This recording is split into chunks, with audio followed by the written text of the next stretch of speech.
नमस्कार मेरे प्यारे भाई और बहनों।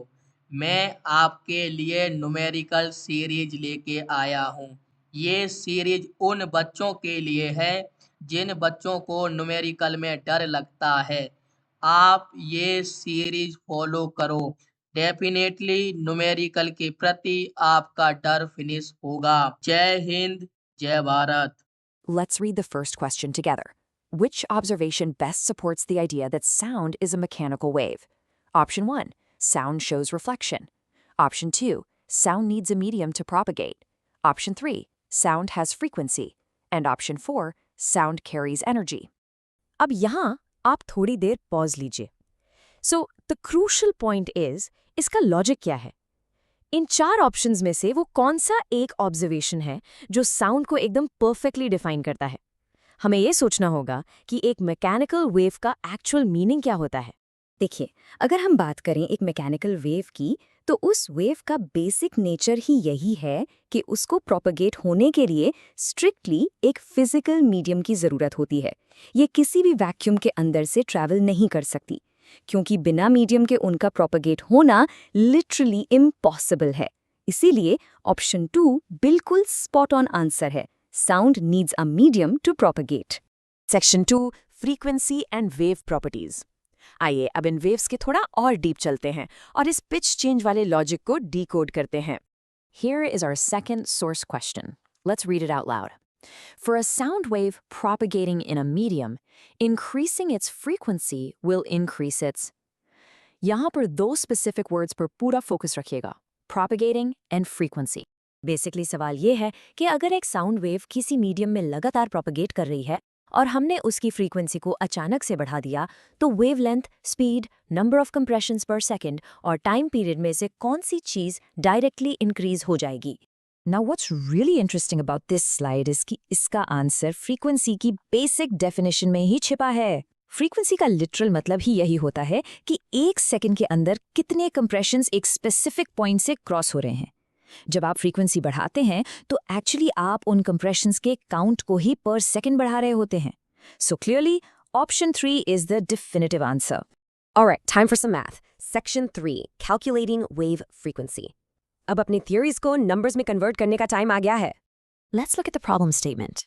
If 20 compressions pass a point in 4 seconds, the frequency is, and our options are 80 Hz, 5 Hz, 10 Hz, and 0.2 Hz. ये कैलकुलेशन बहुत ही मजेदार होने वाली है। दोस्तों, किसी भी फिजिक्स प्रॉब्लम को सॉल्व करने का सबसे सही तरीका क्या है? सबसे पहले हमेशा अपना गिवन डेटा एक्सट्रैक्ट करो और उन्हें उनके प्रॉपर एसआई यूनिट्स के साथ नोट डाउन करो। ये एक बेस्ट प्रैक्टिस है। यहाँ हमारा नंबर ऑफ कंप्रेशंस दिया गया है 20 और टाइम elapsed है 4 सेकेंड्स। ये स्टेप आपके सोल्यूशन को सुपर इजी बना देता है। डेटा निकालने के बाद हमें अपना मेन टूल यानी कि फॉर्मूला हाईलाइट करना होता है। यहाँ हमारा सिंपल सा फॉर्मूला यूज होगा, frequency equals number of compressions divided by time. ये बहुत ही स्ट्रेट लॉजिक है। तो चलिए बिल्कुल स्टेप बाय स्टेप इसको सॉल्व करते हैं। स्टेप 1, अपना फॉर्मूला लिखिए, frequency equals compressions upon time. Step 2, values को सब्स्टिट्यूट कीजिए, तो हमारी मैथ बनेगी 20 डिवाइडेड बाय 4। और स्टेप 3, इसको कैलकुलेट कर लीजिए। 20 को 4 से डिवाइड करने पर हमें मिलता है 5। So the final perfect answer is 5 hertz, option number 2। Section 4, echo versus reverberation. अब इन इक्वेशन से बाहर निकलकर थोड़ा रियल वर्ल्ड acoustics और रिफ्लेक्टेड साउंड को समझते हैं। Let's read the final question for today. In a room, the reflected sound reaches the ear 0.05 seconds after its production. Will it produce an echo or reverberation? Justify your answer. Notice that tiny number there, 0.05 seconds. जरा सोचिए दोस्तों, अगर आप एक room में हैं और original sound produce होने के ठीक 0.05 सेकेंड्स बाद आपको एक रिफ्लेक्टेड साउंड सुनाई देती है, तो क्या वो एक साफ एको होगी या फिर एक रिवर्बरेशन? ये बायोलॉजी और फिजिक्स का एक बहुत ही कूल मिक्स है। फिर से वही अपना सही तरीका यूज करते हैं, गिवन डेटा को नोट करते हैं। हमारी प्रॉब्लम कहती है कि रिफ्लेक्टेड साउंड टाइम है 0.05 सेकेंड्स, बट इसके साथ एक यूनिवर्सल रूल हमेशा याद रखना पड़ेगा, ह्यूमन ईयर थ्रेशोल्ड रूल। हमारा ह्यूमन ब्रेन 2 अलग साउंड्स को तभी डिफ्रेंशिएट कर पाता है जब उनके बीच एटलीस्ट 0.1 सेकेंड्स का गैप हो। And this brilliantly illustrates the real magic here. अगर आपको एकदम क्लियर एको सुनना है तो आपके टाइम गैप को स्ट्रिक्टली 0.1 सेकेंड से ग्रेटर होना ही पड़ेगा। लेकिन अगर ये टाइम गैप 0.1 सेकेंड से लेस रह जाता है तो वो साउंड्स आपस में ब्लर या मिक्स हो जाती हैं और उस गूंजने वाले इफेक्ट को हम रिवर्बरेशन कहते हैं। तो चलिए इस फाइनल प्रॉब्लम को भी जस्टिफाई कर देते हैं। स्टेप 1 हमारा गिवन टाइम 0.05 सेकेंड्स है। स्टेप 2 इसको थ्रेशहोल्ड रूल के साथ कंपेयर कीजिए। 0.05 is obviously less than 0.1 seconds, right? इसका मतलब स्टेप 3 ये आवाजें हमारे कान में ओवरलैप हो जाएंगी और हमें एक डिस्टिंक्ट एको नहीं सुनाई देगा। The correct answer is definitely reverberation. Section 1, Wavelength and Amplitude. Let's get right into our first problem. Question 5. Graphs representing two sound waves are given in figure 1030. Which of the two sound waves has I, greater wavelength, and I, smaller amplitude? अब इस problem को tackle करने का सबसे सही तरीका क्या है? एग्जैक्ट विजुअल डेटा को एनालाइज करना। यहाँ एक्स एक्सिस पर हमारा डिस्टेंस है और वाई एक्सिस पर डेंसिटी। फिजिक्स में हम हवा में तीर नहीं चलाते, राइट? हम हमेशा स्ट्रेट विजुअल गिवन डेटा से आंसर्स एक्सट्रैक्ट करते हैं। दोनों वेव्स को बिल्कुल ध्यान से ऑब्जर्व कीजिए। आंसर निकालने से पहले फटाफट हमारे कोर कॉन्सेप्ट्स को रिवाइज कर लेते हैं। वेवलेंथ आखिर क्या है? It is simply the distance between two consecutive peaks. बोलने वाली भाषा में समझें तो दो लगातार पहाड़ियों के बीच का गैप। और amplitude, it is the maximum displacement from the baseline, यानी नॉर्मल लेवल से वेव की पीक हाइट कितनी ऊपर गई है। ये लॉजिक बिल्कुल ध्यान में रखिएगा क्योंकि यही हमारा मेन टूल है। तो चलिए अब प्रॉपर स्टेप्स अप्लाई करते हैं। स्टेप 1, जब हम एक्स एक्सिस पर पीक्स का गैप कंपेयर करते हैं तो बहुत क्लियर है कि वेव ए का गैप वाइडर है, विच डायरेक्टली मीन्स उसकी वेवलेंथ ग्रेटर है। स्टेप 2, वाई एक्सिस पर देखें तो वेव ए की पीक हाइट ऑब्वियसली शॉर्टर है, इसका मतलब उसका एम्पलीट्यूड स्मॉलर है। सी, एकदम लॉजिकल और step by step. Problem completely solved.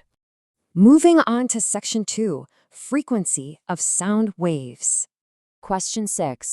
The sound waves emitted by three sources A, B, and C are represented in figure 10.31. If the frequency of A is maximum and C is minimum, identify the corresponding curves and mark A, B, and C on them.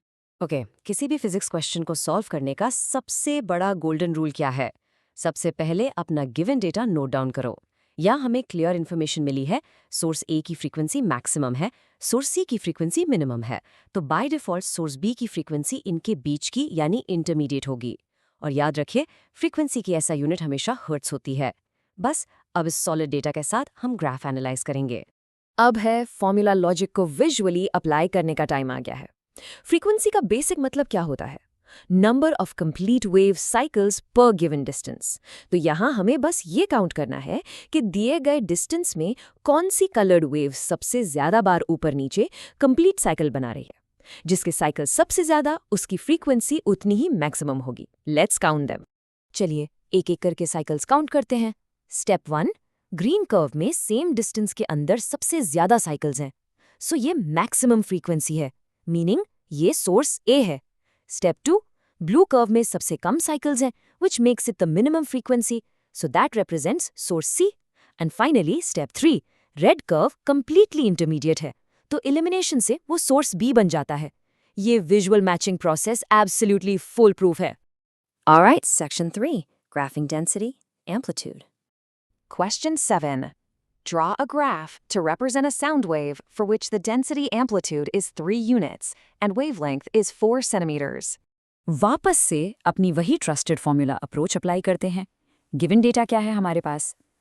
Density, amplitude exactly 3 units दी गई हैं और wavelength precisely 4 centimetres है। यही दो numerical values हमारी actual boundary set करेंगी। Amplitude से हमारा वाई एक्सिस डिफाइन होगा और वेवलेंथ से एक्स एक्सिस की लिमिट बताई जाएगी। ग्राफ प्लॉट करने के कोर रूल्स एकदम बेसिक हैं। हमारा वाई एक्सिस डेंसिटी को रिप्रेजेंट करता है, यानी वेव की एम्पलीट्यूड हाइट की लिमिट्स क्या होंगी, और एक्स एक्सिस डिस्टेंस को रिप्रेजेंट करता है, जहां हमें दिखाना है कि एक पूरी वेवलेंथ साइकिल कहां जाकर एंड होती है। इन टेक्निकल टर्म्स को एक प्रॉपर फिजिकल ग्राफ पर मैप करना एक बहुत ही इंपॉर्टेंट स्किल है। एग्जाम में फुल मार्क्स स्कोर करने के लिए ये एग्जैक्ट ड्राइंग स्टेप्स फॉलो कीजिए। स्टेप 1, सबसे पहले एक्स एक्सिस पर डिस्टेंस सेंटीमीटर्स में और y एक्सिस पर डेंसिटी यूनिट्स में ड्रॉ करें। स्टेप 2, क्योंकि डेंसिटी एम्पलीट्यूड 3 यूनिट्स है, y एक्सिस पर मैक्सिमम पॉजिटिव पीक +3 पर और ट्रफ -3 पर मार्क करें। स्टेप 3, एक smooth continuous sine wave draw करनी है जो 0 से स्टार्ट हो, +3 पीक तक ऊपर जाए, फिर -3 ट्रफ तक नीचे ड्रॉप हो और एग्जैक्टली x एक्सिस के 4 सेंटीमीटर मार्क पर पूरी तरह कंप्लीट हो। That is exactly how you perfectly graph wave parameters. And finally, Section 4, Space Explosion Physics. Question 8. In a movie, while showing the explosion of a spacecraft in space, a flash of light is shown along with sound at the same time. What are the errors in this depiction? Well, हम सब जानते हैं कि Hollywood movies dramatic effects के लिए physics के rules को easily ignore कर देती हैं, पर हमें यहाँ स्ट्रिक्टली साइंस पर चलना है। हमारा एनवायरनमेंट क्या है? स्पेस। और स्पेस की गिवन फिजिकल कंडीशन है एक प्योर वैक्यूम, यानी वहाँ जीरो मीडियम है, ना हवा है ना कोई गैस। इस जीरो मीडियम कंडीशन के अंदर हमें 2 वेरिएबल्स को टेस्ट करना है, प्रोपगेशन ऑफ लाइट और प्रोपगेशन ऑफ साउंड। ये सिनारियो हमें दोनों वेव टाइप्स के बीच का फंडामेंटल डिफरेंस ब्रिलियंटली समझाता है। देखिए, लाइट एक इलेक्ट्रोमैग्नेटिक वेव है। इलेक्ट्रोमैग्नेटिक वेव्स को ट्रैवल करने के लिए किसी भी मैटर या मीडियम की जरूरत नहीं होती, इसलिए वो एक वैक्यूम में परफेक्टली ट्रैवल कर सकती हैं। दूसरी तरफ साउंड एक मैकेनिकल वेव है। मैकेनिकल वेव्स स्पेसिफिकली पार्टिकल्स के वाइब्रेशन पर डिपेंड करती हैं, इसलिए इन्हें स्ट्रिक्ट तौर पर एक फिजिकल मीडियम चाहिए, चाहे वो गैस हो, लिक्विड हो या सॉलिड हो। Without a medium sound simply exist ही नहीं कर सकता। तो हमारा लॉजिकल डिडक्शन का स्टेप बाय स्टेप ब्रेकडाउन ये रहा। स्टेप 1, आइडेंटिफाई करें कि आउटर स्पेस एक प्योर वैक्यूम है जहां जीरो फिजिकल मीडियम है। स्टेप 2, फिजिक्स का एब्सोल्यूट रूल अप्लाई करें कि साउंड एक मैकेनिकल वेव है और बिना मीडियम के वो अपनी काइनेटिक एनर्जी को प्रोपगेट नहीं कर सकती। स्टेप 3, हम फॉर्मली कंक्लूड कर सकते हैं कि मूवी में एक्सप्लोजन का साउंड दिखाना साइंटिफिकली कंप्लीटली रॉन्ग है। ऑब्जर्वर तक सिर्फ फ्लैश ऑफ लाइट यानी इलेक्ट्रोमैग्नेटिक वेव ही पहुंचेगी। The sound is the main error. चलिए अपने पहले प्रॉब्लम से शुरू करते हैं। ये बेसिक क्वेश्चन हमारी आगे की फाउंडेशन सेट करेगा। क्वेश्चन कहता है, a source produces a sound wave of wavelength 3.44 meters if the wave travels with a speed of 344 meters per second, find its time period. तो दोस्तों, क्वेश्चन एसेंशियली ये पूछ रहा है कि अगर एक साउंड वेव की वेवलेंथ 3.44 मीटर्स है और उसकी स्पीड 344 मीटर्स पर सेकंड है तो उसका टाइम पीरियड क्या होगा। Quite straight forward, right? किसी भी फिजिक्स प्रॉब्लम को बिना गलती के सॉल्व करने का सही तरीका ये है कि सबसे पहले हम गिवन डेटा को उनके SI यूनिट्स के ध्यान में रखते हुए लिस्ट करें। यहाँ हमारे पास वेवलेंथ है 3.44 मीटर्स और स्पीड है 344 मीटर्स पर सेकंड। और यहाँ हम अपना ब्लूप्रिंट फॉर्मूला यूज करेंगे, the one I am highlighting right now. Speed equals wavelength divided by time period. अब हम इसको स्टेप बाय स्टेप सॉल्व करते हैं। Step 1, we isolate the time period, so time period becomes wavelength divided by speed. Step 2, we plug in the values, that is 3.44 meters divided by 344 meters per second. And step 3, we calculate the final division. और divide करने के बाद we get exactly 0.01 seconds. ये है हमारी wave का time period. Simple and perfect. अब थोड़ा एक रियल वर्ल्ड सिनेरियो में चलते हैं। एक संकन शिप को ढूंढने के लिए सी वाटर में साउंड वेव्स का बिहेवियर कैसा होता है, let's take a look. Okay, here is the problem. A ship searching for a sunken ship sent a sonar signal and detected an echo after 5 seconds. If ultrasonic wave travels at 1525 meters seconds -1 in seawater, approximately how far down in the ocean is the wreckage of the sunken ship located?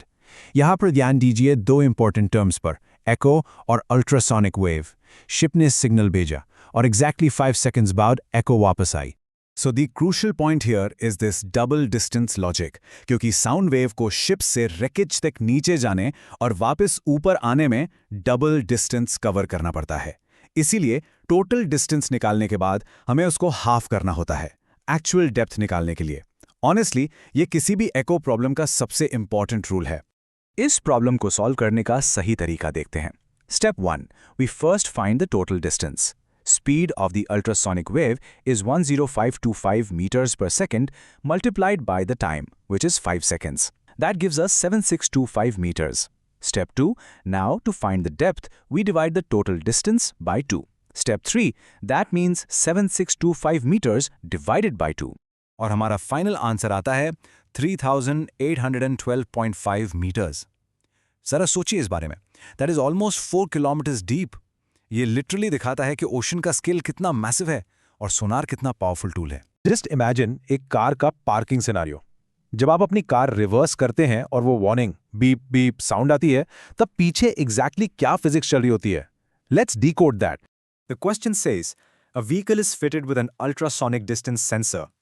When the warning beep starts sounding at a distance of 1.2 meters from the obstacle, how much time is taken by ultrasonic wave to travel to the obstacle and come back?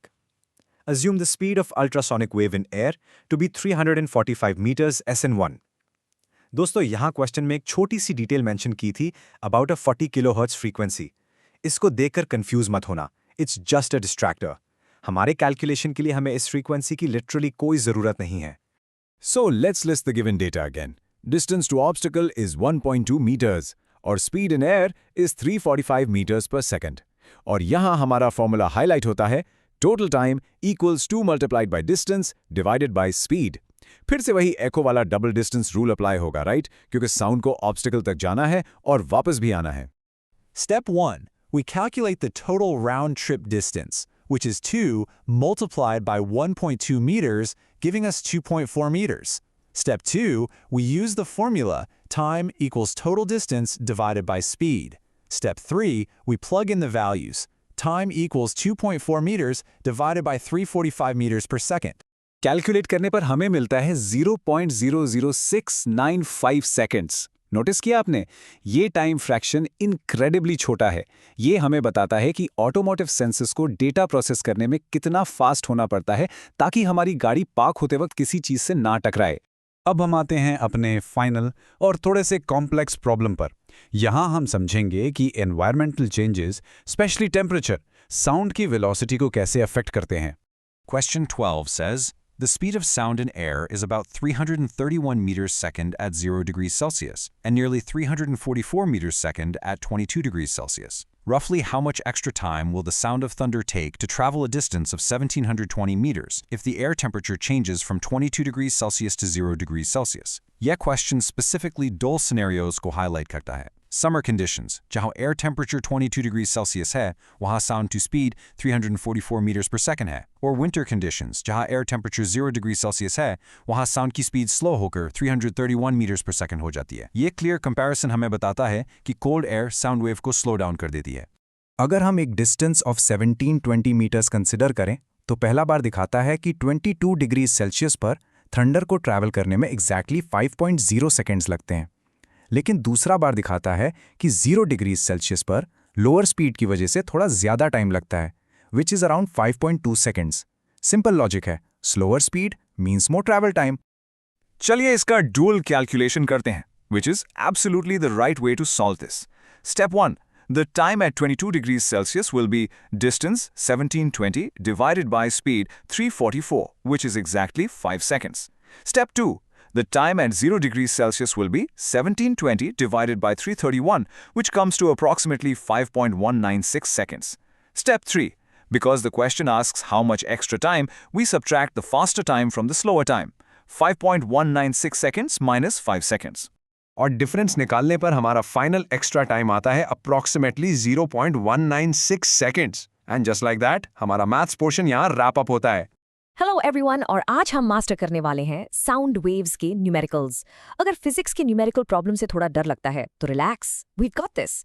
हम हर एक concept को step by step logic से break down करेंगे, जिससे बिना किसी confusion के direct answers आएंगे। तो चलिए सीधा पहले क्वेश्चन की तरफ बढ़ते हैं। Question 13. The variation of density of medium for a sound wave propagating with a speed of 340 meters per second is shown in figure 10.32. Calculate the wavelength and frequency of the sound wave. अगर हम इस density variation के diagram को ध्यान से समझें तो ये जो 8 सेंटीमीटर्स का टोटल डिस्टेंस दिया गया है वो एग्जैक्टली 2 फुल वेवलेंथ्स को कवर कर रहा है, एक कंप्रेशन से दूसरे और फिर तीसरे तक। यानी इस 8 सेंटीमीटर की लेंथ में एग्जैक्टली 2 कंप्लीट वेवलेंथ साइकिल्स मौजूद हैं। सॉल्व करने का सबसे बेस्ट तरीका है गिवन डेटा को परफेक्टली नोट डाउन करना। हमारे पास स्पीड यानी v है 340 मीटर्स पर सेकेंड और 2 साइकिल्स का डिस्टेंस है 8 सेंटीमीटर्स। सबसे क्रूशियल पॉइंट यहाँ पर यूनिट्स का है। हमेशा सेंटीमीटर्स को एसआई यूनिट यानी मीटर्स में कन्वर्ट करना चाहिए। सो 8 सेंटीमीटर्स क्लियरली बिकम्स 0.08 मीटर्स। ये यूनिट कन्वर्जन मिस किया तो कैलकुलेशन पक्का गलत होगी। अब थोड़ा लॉजिक समझते हैं। हमें स्पीड, फ्रीक्वेंसी और वेवलेंथ को आपस में कनेक्ट करना है। इसके लिए हम यूज करेंगे basic wave formula, which is speed equals frequency multiplied by wavelength. हमारे पास स्पीड है, वेवलेंथ हम डायग्राम से निकाल लेंगे और फ्रीक्वेंसी डायरेक्टली फाइंड आउट करनी है। Straight forward approach. Let's solve this step by step mathematically. पहले wavelength देखते हैं. Since 2 cycles cover 8 centimeters, a single wavelength lambda will be 8 divided by 2, which equals 4 centimeters. Converting this strictly to meters gives us 0.04 meters. अब formula apply करते हैं. Frequency निकालने के लिए simply speed को wavelength से divide करना है. So frequency f equals 340 divided by 0.04. Calculating this carefully gives us 8,500. तो फाइनली हमारी फ्रीक्वेंसी आती है 8500 हर्ट्स। हमेशा अपना final answer proper SI unit के साथ ही लिखना चाहिए। परफेक्ट। अब इस कॉन्सेप्ट को एक लेवल ऊपर ले जाते हैं और नेक्स्ट प्रॉब्लम देखते हैं। Question 14. The graphical representation of two sound waves A and B propagating at the same speed of 345 meters per second is shown in figure 10.33. What is the wavelength of each of them? Also, calculate their frequencies. यहाँ horizontal x axis को थोड़ा carefully analyse करते हैं। Wave ए अपना एक full cycle exactly 2.5 centimetres पर complete कर रही है। इसका मतलब साफ है कि वेव ए का वेवलेंथ 2.5 सेंटीमीटर्स है। दूसरी तरफ वेव बी थोड़ी ज़्यादा स्ट्रेच्ड है और अपना साइकिल 5.0 सेंटीमीटर्स पर कंप्लीट कर रहे हैं। सो वेव बी का वेवलेंथ 5.0 सेंटीमीटर्स है। टेबल फॉर्मेट में गिवन डेटा को समराइज करते हैं। दोनों वेव्स ए और बी एकदम सेम स्पीड से प्रोपोगेट कर रही हैं, विच इज़ 345 मीटर्स पर सेकेंड। वेवलेंथ की बात करें तो वेव ए का 2.5 सेंटीमीटर्स है और वेव बी का 5.0 सेंटीमीटर्स। एक बार फिर यूनिट कन्वर्जन याद रखना है। 2.5 centimetres become 0.025 metres and 5.0 centimetres become 0.05 metres. यहाँ भी हम वेवलेंथ और फ्रीक्वेंसी के उसी फंडामेंटल रिलेशन पर रिलाई करेंगे। The formula is frequency equals speed divided by wavelength. यही एग्जैक्ट सेम कैलकुलेशन लॉजिक हम वेव ए और वेव बी दोनों पर सेपरेटली अप्लाई करेंगे। पहले वेव ए का मैथमेटिकल कैलकुलेशन देखते हैं। हमारा लैम्डा ए 0.025 मीटर्स हैं। हमें सिंपली फॉर्मूला में वैल्यू सब्स्टिट्यूट करनी है। Frequency of A equals 345 divided by 0.025 और इसको डिवाइड करने पर हमें एग्जैक्ट वैल्यू मिलती है 13,800 हर्ट्ज। बिल्कुल वैसे ही चलिए वेव बी को देखते हैं। यहाँ लैम्डा बी 0.05 मीटर्स है। सब्स्टिट्यूशन के बाद we get frequency of B equals 345 divided by 0.05 और इसको मैथमेटिकली सॉल्व करने पर आंसर प्रॉपर्ली आता है 6,900 हर्ट्ज। अब अगर इन दोनों फाइनल रिजल्ट्स को हम साइड बाय साइड कंपेयर करें तो एक बहुत ही इंपॉर्टेंट साइंटिफिक प्रिंसिपल प्रूव होता है। वेवलेंथ और फ्रीक्वेंसी हमेशा इनवर्सली प्रोपोर्शनल होते हैं। वेव ए का वेवलेंथ हाफ था, इसीलिए उसकी फ्रीक्वेंसी ठीक डबल आई, यानी 13,800 हर्ट्ज। वेव बी का वेवलेंथ ज्यादा था तो फ्रीक्वेंसी आधी रह गई, only 6,900 hertz. Simply put, shorter wavelength always means a higher frequency. Question 15. Two identical sound sources are placed at A and B, one in air and one submerged in water. Both produce sounds at the same time, which travel horizontally to the vertical side of the cliff and come back. If the time taken by the sound to return to A is 4.5 times than that of B, what is the ratio between the speeds of sound in air and water? ये physical setup काफ़ी interesting है। यहाँ दोनों सॉर्सेज effectively एक Cliff से एको receive कर रहे हैं। एक सॉर्स कंप्लीटली एयर में है और दूसरा वाटर में सबमर्ज्ड है। दोनों केसेस में क्लिफ तक का डिस्टेंस स्ट्रिक्टली आइडेंटिकल है, मीनिंग एकदम कांस्टेंट है। लेकिन साउंड का वापस आने का टाइम कंप्लीटली अलग है, क्योंकि साउंड अलग अलग मीडियम्स में डिफरेंट स्पीड से ट्रैवल करती है। इस वर्ड प्रॉब्लम से क्रूशियल मैथमेटिकल डेटा एक्सट्रैक्ट करते हैं। टाइम का एग्जैक्ट रेशियो एक्सप्लिसिटली दिया हुआ है। Time for A is mathematically equal to 4.5 multiplied by time for B. और जैसा अभी हमने समझा, डिस्टेंस डी दोनों ही मीडियम्स के लिए परफेक्टली कांस्टेंट है। यहाँ एको स्पीड फॉर्मूला अप्लाई करना होगा, meaning speed equals total distance divided by time. या सबसे कंसेप्चुअल बात यह है कि हम फॉर्मूला में 2D क्यों यूज़ कर रहे हैं, क्योंकि साउंड पहले क्लिफ तक आगे ट्रैवल करती है और फिर रिफ्लेक्ट होकर वापस आती है, तो effectively total distance travelled actually 2D बन जाता है। Let's set up the math carefully. इन दोनों अलग अलग इक्वेशंस को रेशियो फॉर्म में डिवाइड करने पर न्यूमरेटर और डिनोमिनेटर दोनों में से constant distance 2D easily cancel out हो जाएगा। तो रिलेशन बचेगा speed of A divided by speed of B equals time of B divided by time of A। अब सिंपली टाइम ऑफ A की जगह हम 4.5 times time of B substitute करते हैं। फाइनल स्टेप की तरफ बढ़ते हैं। सब्स्टिट्यूशन के बाद इक्वेशन में time of B completely cancel हो जाएगा और बचेगा सिंपल फ्रैक्शन 1 डिवाइडेड बाय 4.5। इसे प्योर होल नंबर्स में कन्वर्ट करने के लिए let's multiply both numerator and denominator by 10। We get 10 divided by 45 और इसे मैथमेटिकली 5 से सिंप्लीफाई करने पर the simplest fraction comes out to be strictly 2 divided by 9। And here is the final answer. The comparative ratio of the speeds of sound in air and water is 2:9. In number से एकदम scientifically clear है कि water के अंदर sound की velocity air के comparison में significantly ज़्यादा होती है।